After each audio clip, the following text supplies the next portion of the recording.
Faz 33 anos, caros senhores, que eu dou aula. Faz 33 anos que meus alunos se atrasam. Faz 33 anos que eu comento com os alunos: você está atrasado? Faz 33 anos que eu escuto a mesma resposta: não, foi o ônibus.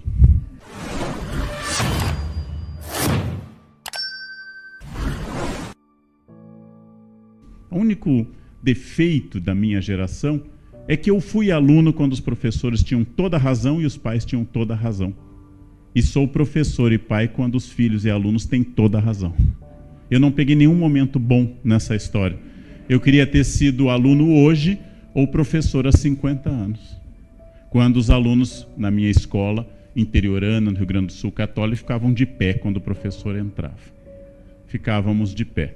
Tudo era uma ditadura. O país era uma ditadura, minha casa era uma ditadura, a escola era uma ditadura e ninguém suspirava por liberdade. Porque não havia nada disso. Namorava-se em data marcada, em hora marcada.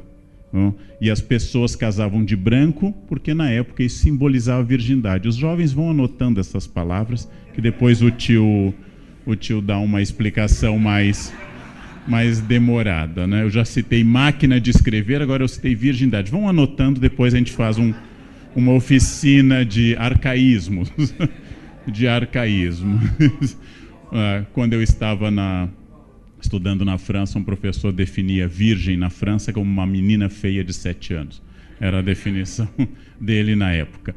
Zygmunt Bauman simboliza no seu livro 44 Cartas do Mundo Líquido, um dos seus textos, que a sociedade conectada, a sociedade permanentemente ligada a computadores, celulares e tablets, a sociedade que desconhece a noção de individualidade, a sociedade que comunica o almoço, a sociedade que comunica estou indo deitar, a sociedade que desconhece a noção de intimidade, a sociedade que esgarçou o conceito de violação da privacidade não mais como crime, mas como uma característica que somos nós os autores dessa violação da privacidade, a sociedade que troca mensagens comunicando tudo e não vive mais internamente. Esta é a sociedade clássica líquida. E quanto mais jovem se é, mais grave é isso. Há 2 anos, nos Estados Unidos, numa missão educacional do governo brasileiro e da Unicamp, eu conheci alunos sendo alfabetizados só com tablets, que não usam mais caneta, não usam mais lápis. Vão ser alfabetizados só no tablet. E uma professora que estava comigo perguntou: mas como eles farão quando não tiverem o tablet? E a professora dos Estados Unidos, professora de ensino fundamental, muito inteligente, respondeu: como a senhora quando não tem caneta, não escreve. Quando eu não tenho instrumento de escrita, eu não escrevo. Tudo bem, se eu cair numa ilha, eu sei fazer SOS na areia, e eles vão ficar procurando rede o tempo todo. Mas essa é a única vantagem de ser alfabetizado à mão. De gente como eu sempre insisto, que pertence a uma geração que tende a desaparecer, já que a morte é um fato inevitável. Eu sou a pessoa que fez curso de datilografia. A minha cabeça tem um mantra: ASDFG, C cedilha LK, JH. Aqueles que acompanharam este mantra têm mais idade. Têm mais idade. Não precisam se acusar, não precisam se denunciar a este respeito. Só para lembrar aos senhores o que é a mudança dentro deste mundo líquido. Todos os jovens que têm menos de 30 anos não fizeram curso de datilografia. E todos digitam mais rápido do que a gente. É muito interessante. Todos eles. E nós tínhamos que fazer exercícios, seleções, botar teclado cego, fazer margem direita. E eu tenho uma série de habilidades anteriores a essa do mundo líquido. Eu sei usar Errorex, eu sei usar retroprojetor, eu domino números romanos, eu sei até colocar crase. Eu passei metade da minha vida como professor colocando trema nas palavras, e agora passarei o último terço final da minha vida retirando com a reforma. Cara, nunca consigo pegar a ideia. O principal foco para nós que trabalhamos com público, e tal como os senhores me consideram um servidor público, você é professor de universidade pública, com bastante orgulho, o principal foco para nós é que a liquidez que o Bauman identifica nos seus mais de 40 livros atingiu, em particular, valores. Lembrem que até a expressão mulher honesta caiu do código. Não porque elas não existam mais, essa sala está tomada por um punhado representativo delas. Mas por que eu não posso mais falar em mulher honesta? Porque a definição de valores e de circunscrições morais deixou de ter utilidade. Deixou de ter utilidade. Filho bastardo, essa expressão literária, tão dominante em Alencar ou Machado, hoje o filho gerado no quarto da empregada ou na cama do casal tem o mesmo grau de santidade jurídica. Não existe mais o filho bastardo. Talvez não exista mais o legítimo, mas com certeza não existe mais o bastardo. Filho é filho. A leitura é genética e não de valores. E, aliás, na minha compreensão, deve ser. Deve ser. Faz parte de uma questão de justiça. Mas essa é uma questão naturalmente subjetiva. Os valores deixaram de ser valores definidos. Eu usei uma vez num café filosófico, eu gosto desse exemplo, quem já ouviu vai ouvi-lo de novo, porque eu gosto dessa comparação geracional. Ao retornar do México, de um pós-doutorado, o primeiro que eu fiz, eu comuniquei à minha avó que os mexicanos comiam abacate na salada. E minha avó comunicou que isso dava diarreia. Então eu informei a minha já falecida avó, uma imigrante alemã do Rio Grande do Sul, que todos os países do mundo comiam abacate com sal e pimenta, menos o Brasil. O Brasil era o único país do planeta Terra onde o abacate era batido com leite, açúcar ou leite condensado, dependendo do grau de carência do cozinheiro. Minha avó, então, ponderou e disse, então o resto do mundo não sabe que dá diarreia. Não importa o que eu dissesse a ela, a certeza dela era correta. E hoje eu trabalho com jovens de 18 anos que pegam no primeiro ano do curso superior um texto de Kant, Immanuel Kant, uma das maiores cabeças que esse planeta já viveu. Eu entrego aos meus alunos o texto de Kant, História do ponto de vista cosmopolita, e eles me dizem todos os anos, eu não concordo com este Kant. Eles têm 18 anos. Eles precisariam de mais 30 de leitura em alemão para entender Kant. Mas eles já não concordam no primeiro parágrafo. Eu hoje dou aula, gente, com os tablets abertos, e quando eu digo que a Bastilha caiu dia 14 de julho de 1789, eles olham na Wikipédia e balançam a cabeça concordando comigo, que eu estou certo porque está na Wikipédia. E eu tenho idade para ter acompanhado a queda da Bastilha, não a Wikipédia, mas eles concordam que eu sei um fato, porque o fato está no mundo virtual. E eu digo a eles que quando eu era criança levava-se o exame lacrado para o médico e não podia abrir antes. E o médico abria e tinha uma reação bovina. E a gente ficava ansioso para saber o resultado. E todos os médicos hoje recebem os exames abertos, já o Google, e diagnosticado. Como diz um amigo meu médico, quando o paciente doutor, eu estou com HDL muito alto, ele interrompe, o que o senhor recomenda neste caso, então? HDL alto. Não? Porque todas as pessoas são hoje especialistas. Graças ao Google, elas têm acesso à informação, mas não têm mais acesso à formação. Elas têm informação.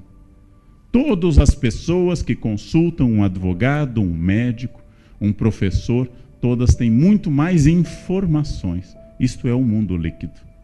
E com isso a informação que antes era panágio, privilégio de pessoas mais velhas ou mais doutas, hoje capilarizou-se, atomizou-se. E os valores também.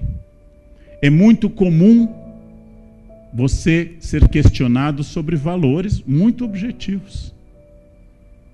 Quando eu digo, por exemplo, que eu não posso participar de tal banca porque aquele aluno foi meu aluno, e eu tenho então um conflito de interesses, e caracterizaria um ato de infração ética eu julgar a entrada na universidade de um ex-aluno meu, e um aluno disse, não, professor, eu não acho isso, como se ética fosse um desejo. Ou seja, como se os senhores juízes pudessem julgar a esposa, dizendo, não, mas é que neste caso eu serei objetivo. Se fosse, não teria casado, é óbvio, ninguém é objetivo a esse respeito. E é exatamente este o campo que mais a modernidade do mundo líquido vai atingir a função profissional de quem trabalha com o público, que é o campo da ética. O campo da ética é um campo muito complexo. É um campo que começou em vários sentidos na Grécia clássica, a ética racional, quando a grande ética que rege as normas humanas foi estabelecida. Quando pela primeira vez a filosofia se ocupou da ética, já que tradicionalmente a religião se ocupava da moral. E a pequena ética, a etiqueta. A pequena ética tem uma origem bonita, a ideia de etiqueta não é frescura à mesa, mas é a relação microfísica do poder entre as pessoas. Não é o garfo correto, mas é como não atrapalhar o vizinho, como não perturbar o vizinho. A etiqueta também é um esforço de ética. E os dois campos, a grande ética social e a pequena ética cotidiana, estão em colapso no mundo líquido. As pessoas fazem literalmente o que bem desejam, alegando o predomínio do seu eu. Usam como argumento o eu e a sua liberdade subjetiva como um elemento. A distinção entre a ética racional e a moral tradicional, aquela que as freiras do colégio que me formou colocaram no banheiro a frase bem grande, Deus te vê, que é um elemento de reforço de um paradigma moral. Eu levei anos de psicanálise para superar essa ideia de um Deus que tivesse interesse no banheiro. Deus te vê. Enquanto houve um superego gigantesco chamado Deus, ou Estado, ou professor, ou sociedade, havia regras mais claras. Como esse superego deixou de existir, nós vivemos uma sociedade onde a própria noção de regulação da ética está em colapso. E um colapso muito estrutural. Por isso que Aristóteles, lá na fonte, não é o primeiro a falar em ética, mas é o mais importante. Ao escrever para o seu filho o grande esforço que todo pai se empenha, o que eu vou fazer para transmitir valores ao meu filho, ao escrever a Nicômaco, a sua ética, um pequeno texto fundamental da história da filosofia, Aristóteles associou ética à felicidade. Aristóteles associou ética a uma vida que vale a pena. E no único texto maior que eu vou trazer, porque vale a pena, ele afirmava que a virtude ética é adquirida pelo hábito, logo não é natural. Logo tem que ser ensinada através de exemplos, coerção e consenso. Logo, ética não nasce com as pessoas. Uma criança não é ética. Uma criança é simplesmente um ser amoral que tem que ser moldado de acordo com o princípio ético. Não nascemos com ela, mas nossa natureza é capaz de adquiri-la e aperfeiçoá-la.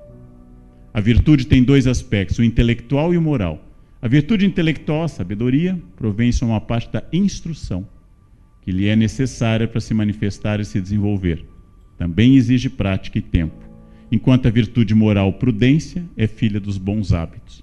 Nos dois casos, sabedoria e prudência, ética, moral, sabedoria e prudência, são associadas pelo grande Estagirita, pelo grande Aristóteles, o homem universal da Grécia clássica e helenística, como uma prática, algo que eu preciso exercitar, algo que pressupõe, por exemplo, punição, exatamente aquilo que nosso mundo rejeita hoje na formação das pessoas.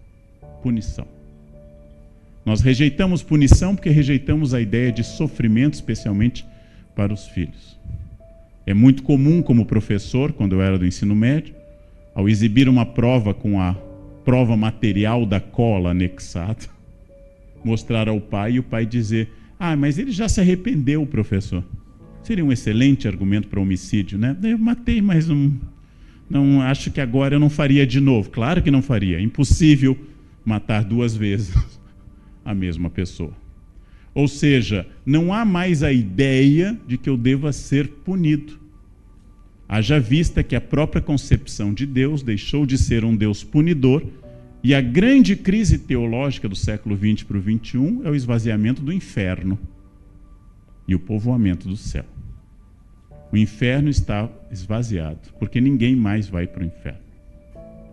Dante o povoou com centenas e centenas de milhares de pessoas na Divina Comédia. A pesquisa da Veja revela que 98,6% dos brasileiros acreditam-se merecedores do paraíso. E a pesquisa incluiu políticos e apenados. Hoje, praticamente um sinônimo, mas na época não exatamente. Não? A base da ética aristotélica é a ideia de responsabilidade, e aqui eu toco num ponto que eu vou resgatar ao final. Responsabilidade é simplesmente eu dizer a minha parte neste latifúndio, o que é meu. Faz 33 anos, caros senhores, que eu dou aula, faz 33 anos que meus alunos se atrasam, faz 33 anos que eu comento com os alunos, você está atrasado? Faz 33 anos que eu escuto a mesma resposta, não, foi o ônibus. Não, minha mãe não me acordou. Não, eu fiquei doente. Faz 33 anos que eu espero responder receber a única resposta possível, que é sim, eu estou atrasado. E o motivo é esse. Mas não, ninguém está atrasado. Todos foram barrados por um motivo de força maior. Todos, sem exceção. Porque omite-se o eu histórico, que é uma característica geral, mas em particular forte na tradição ibérica e brasileira. A omissão do eu. É cada vez mais frequente as pessoas invocarem um crime em função de vozes que ouviam, em função de um espírito obsessor, em função de violência na infância, em função de motivos que extrapolam, que sociologizam, que redimem essa responsabilidade individual. A grande questão, a grande dificuldade, especialmente na cultura brasileira, é incorporar a noção aristotélica de responsabilidade. Todos os brasileiros que eu interpelo me dizem: o brasileiro não sabe votar. Disso decorrem duas conclusões. O que afirma isso não é brasileiro. Bem, mas ele é. E afirma também que indiretamente ele sabe votar. O povo brasileiro é muito irresponsável, logo eu não. Eu nunca faço parte deste latifúndio. Eu nunca estou incluído nessa ideia. Essa ideia aristotélica de responsabilidade é uma ideia que os iluministas, bem posterior a Aristóteles, definiram na enciclopedia do século XVIII, como que o grande limite social é o limite do outro. Ou, traduzindo como está na enciclopédia, onde vai a liberdade do outro, termina a minha termina na fronteira do outro. E essa é uma questão importante, especialmente no mundo líquido, já que no mundo líquido, o eu, e eu vou usar essa expressão mais de uma vez, está ficando cada vez mais autista. Está ficando cada vez mais impossível de se comunicar com os outros. O diálogo ético aristotélico, ressignificado pelo iluminismo, é a capacidade de diálogo entre o bem individual e o bem comum. Seria bom que eu pudesse escutar o som que eu gosto de forma alta. Seria bom, mas isso pode perturbar meu vizinho. Então é bom que eu tolha essa minha vontade, para que outras vontades minhas também sejam respeitadas. Veja, eu sou uma pessoa com uma característica um pouco exótica no Brasil. Eu sou imune à paixão do futebol. Imune.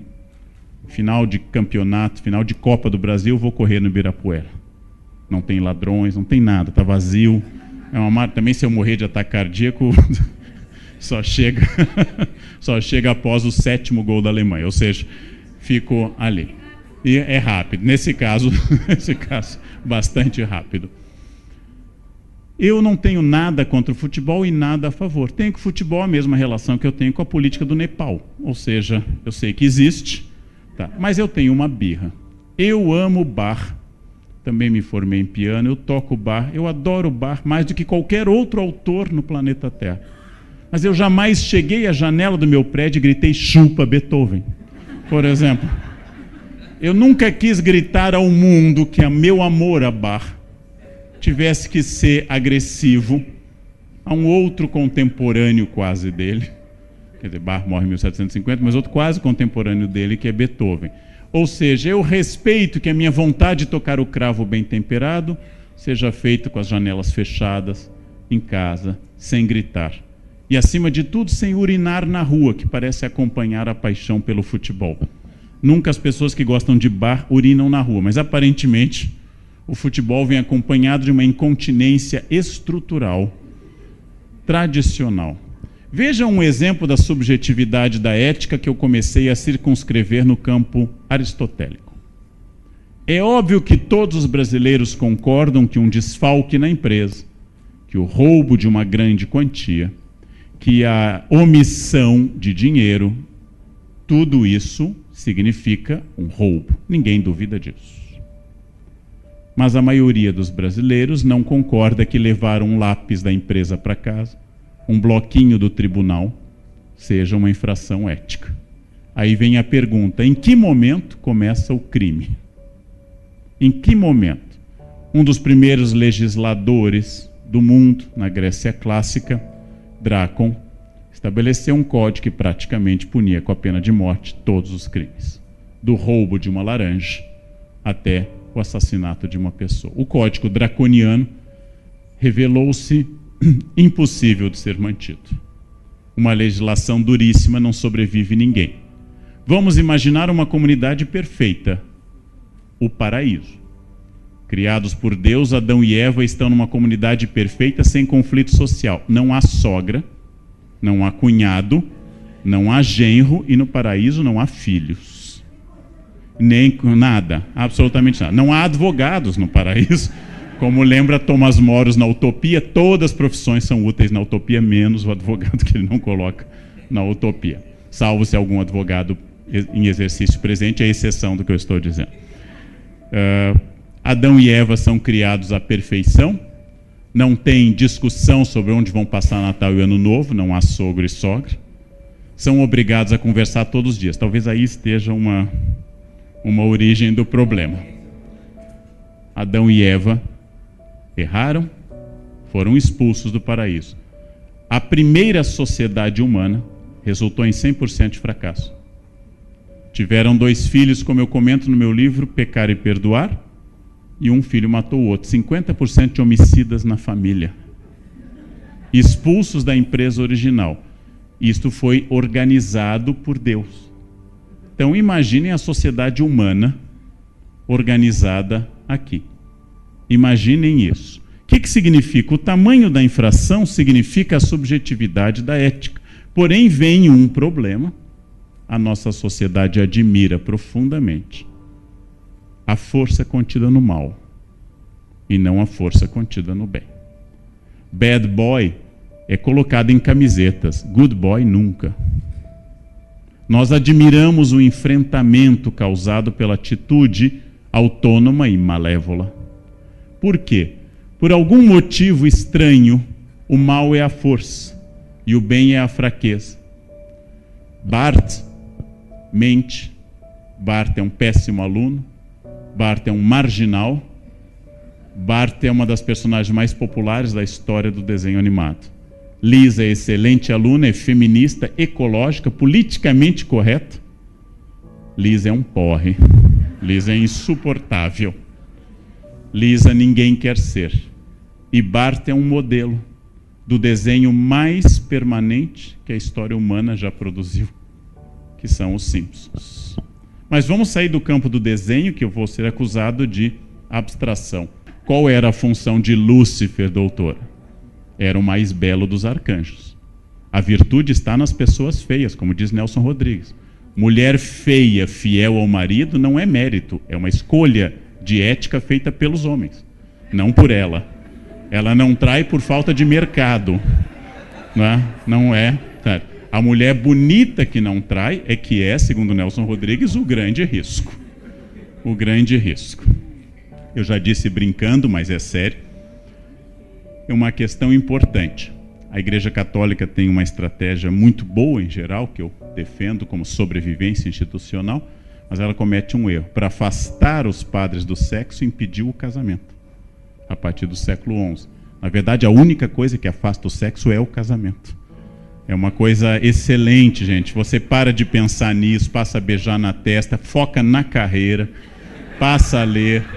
Casamento é uma invenção divina, maravilhosa, para você parar de pensar em sexo. Aliás, é imediato. Casou, para de pensar em sexo. Exatamente. Porque Deus deu aos homens 2 cabeças, mas infelizmente sangue preenche apenas uma de cada vez. Preenchendo uma, outra entra em colapso total. E o casamento é a solução para encher a cabeça de cima. Você foca, você vai ao supermercado de moletom, é uma maravilha, passa a usar croque. O casamento é a solução. Croque é a morte da sedução, né? Croque é a morte da sedução, né? Moletom também. Salvo se vocês têm croque em casa, é exceção do que eu estou dizendo. Mas vamos voltar aqui ao que é importante. Adão e Eva pré-pecado são personagens insípidas. Adão e Eva pré-pecado são totalmente insípidos. A liberdade humana se revela na infração. Nosso livre-arbítrio só tem uma virtude, quando ele pode escolher entre o bem e o mal, e ele escolhe o mal. É a maior prova do nosso livre-arbítrio, atributo que as religiões e a filosofia acham inerentes ao ser humano. Adão e Eva escolhem o mal. Todos os seres não são morais, os seres são naturalmente egoístas. Eles querem o melhor para si. Todos os seres são egoístas. E este egoísmo natural, se vocês compararem dos símios superiores, os macacos bonobo, que aparecem aqui, são os mais parecidos com os seres humanos.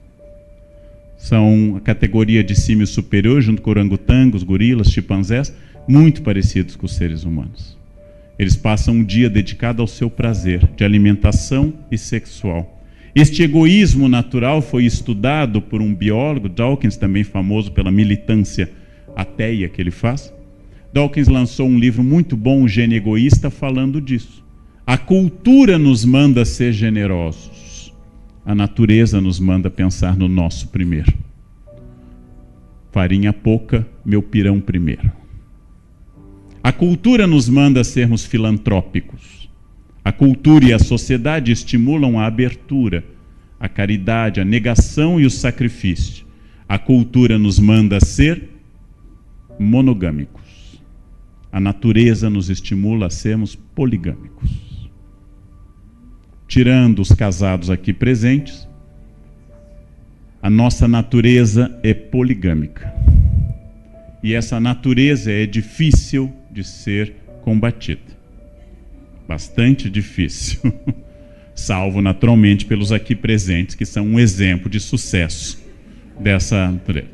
Se os senhores quiserem aprofundar literariamente, além do livro de biologia que eu recomendei, que é muito bom, existe um clássico, The Lord of the Flies, O Senhor das Moscas, no qual Golding fala de um grupo de adolescentes ingleses, daqueles de escolinha inglesa tradicional, que fugindo da guerra caem num acidente de avião numa ilha, morrendo todos os seus preceptores e professores, sobrevivendo apenas os alunos jovens, ingleses. Aqueles jovens ordenados, pontuais e disciplinados, que caem numa ilha e deles é retirada a figura da autoridade, a figura da coerção. O que aconteceria se ninguém me visse? O que aconteceria se não houvesse autoridade? Quem sou eu, se não houver ninguém me olhando ou observando? Ouvi há pouco de um pastor amigo meu que no dia do juízo Deus vai fazer conhecer todos o WhatsApp de todas as pessoas. Achei a ideia muito interessante. Não salva um. Não salva um. Este livro maravilhoso do Golding virou 2 filmes, eu recomendo em particular o segundo de 1990. É um estudo sobre a ideia da maldade humana, é um estudo sobre a ideia da liberdade humana, é um estudo sobre uma ideia de deontologia, de ética ou de axiologia de valores, muito bom. O que acontece quando eu não tenho ninguém olhando? Este é um tema que é um tema frequente na literatura, no Heart of Darkness, Coração das Trevas, também o autor, Joseph Conrad, pensou a mesma coisa. O que acontece com Kurtz, a personagem, quando está lá no meio do Congo belga, no fim do século XIX, e não tem ninguém lhe olhando? Como é fácil ser ético diante do olhar da autoridade e do sistema que me dá a identidade. Como é difícil ser ético fora deste sistema. A grande questão do mundo líquido com o qual eu comecei minha fala é que cada vez mais querer e poder fazer algo tornaram sinônimos de poder fazer algo. O limite é o meu desejo e a minha potência, minha capacidade de fazer algo. Se eu quero, eu faço. Eu tenho dificuldade em explicar a meus colegas estrangeiros na Unicamp, quando eles leem uma expressão e me perguntam, quando um jornal diz assim, a lei do cinto pegou. E eles perguntam, mas como a lei pode não pegar? Não? É que é difícil eu explicar isso para estrangeiro. Quando ele pergunta, mas esse jogo de bicho na rua é um crime? Eu disse, não, é uma contravenção. Então pode? Não, não pode. Mas como é que está assim? Bem, veja bem, sente e vamos começar. Em 1500, 13 caravelas vinham chegando. Que o mínimo que eu tenho que voltar é a 5 séculos. Porque a noção anglo-saxônica, em particular, curiosamente consuetudinária e não escrita, é que a lei é a lei. A lei é a lei. A lei não pega ou despega. Não depende da minha vontade. A lei não é um sinônimo disso. Eu vou dar 2 exemplos, sem citar os nomes, para impedir processos. Eu li 2 biografias nos últimos anos de 2 empreendedores, um morto e outro quase. O morto autorizou essa biografia escrita por outra personagem e se orgulha como fundador de uma empresa de computadores, que não vem ao caso dizer, para impedir processos, que sua primeira fonte de renda foi fazer uma caixa que roubava sinal de interurbano da AT&T dos Estados Unidos. E ele vendia uma caixa que cometia o ato ilícito de roubar o sinal interurbano e fazê-lo de graça. Foi seu primeiro invento. Ele cometeu uma infração. Não é uma condenação moral que eu estou fazendo, mas ele coloca na biografia e se orgulha e coloca isso como um espírito empreendedor. Alguém que não funciona de acordo com as normas. E faz ser orgulhoso e faz-se modelo a partir disso. Eu sou uma pessoa fora do padrão, fora da caixinha. A obsessão dos RHs do planeta. Eu sou uma pessoa fora da caixinha. O segundo exemplo escreve na biografia de próprio punho, que seu filho admite ter sido o único livro que leu, e eu acredito, que começou sua fortuna costurando joias na bainha da calça e trazendo da Bélgica para o Brasil, de Antuérpia e da Holanda para o Brasil. Ele se orgulha de contrabando. E não estamos sob o governo do saudoso Abiakel. Não estamos na ideia de que o contrabando seja algo lícito. Significando, neste caso, curiosamente, que ele está colocando na sua biografia como um ponto da sua originalidade ser um contrabandista. Ele que era, na ocasião da biografia, o mais bem-sucedido empresário do país. E os jovens leem e tomam este avatar como modelo. Modelo moral, que é o que mais me deprime como professor. Que os modelos morais sejam estes ou jogadores de futebol. Isso me deprime como professor. Não tenhamos mais avatares morais. Significando o quê? Em primeiro lugar, que essa subversão das normas desafia o fato de que a única maneira de conviver em grupo no nosso mundo com valores líquidos é o sistema ético, que se transforma, que é subjetivo. Desde Montesquieu nós estudamos que as leis refletem do clima a psicologia dos povos. Desde Montesquieu.